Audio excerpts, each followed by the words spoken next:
Ainsi Dieu finit de créer le ciel, la terre et tout ce qu'il y a dedans. Le 7e jour, Dieu a terminé le travail qu'il a fait. Et le 7e jour, il se repose de tout le travail qu'il a fait. Dieu bénit le 7e jour. Il fait de ce jour-là un jour qui lui est réservé. En effet, ce jour-là, Dieu s'est reposé de tout son travail de créateur. Voilà comment Dieu a créé le ciel et la terre. Le Seigneur Dieu plante un jardin en Éden. Au moment où le Seigneur Dieu fait le ciel et la terre, il n'y a encore aucune plante dans les champs et l'herbe n'a pas encore poussé.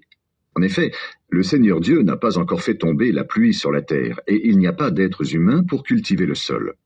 Mais une sorte de source sort de la terre et arrose toute la surface du sol. Le Seigneur Dieu prend de la poussière du sol et il forme un être humain.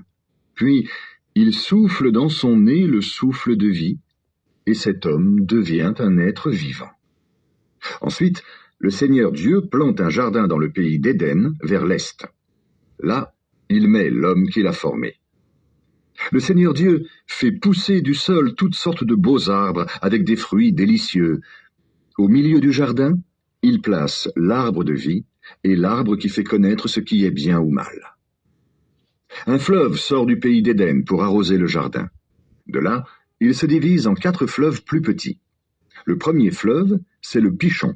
Il fait le tour du pays de Havila. À cet endroit, il y a de l'or, et l'or de ce pays est pur. On y trouve aussi des plantes parfumées et une pierre précieuse rouge foncé. Le deuxième fleuve, c'est le Guillon. Il fait le tour de tout le pays de Couche. Le troisième fleuve, c'est le Tigre. Il coule à l'est de la ville d'Assour. Le 4e fleuve, c'est l'Euphrate. Le Seigneur Dieu prend l'homme et il le place dans le jardin d'Éden pour le cultiver et pour le garder. Le Seigneur Dieu donne cet ordre à l'homme.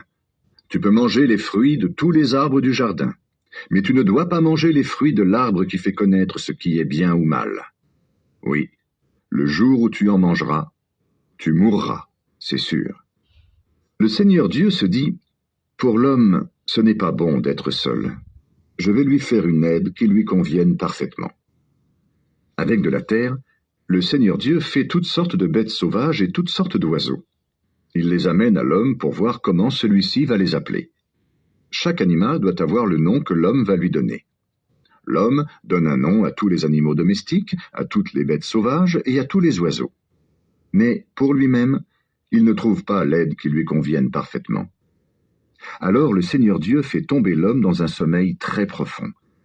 Il lui prend une côte et il referme la peau à sa place.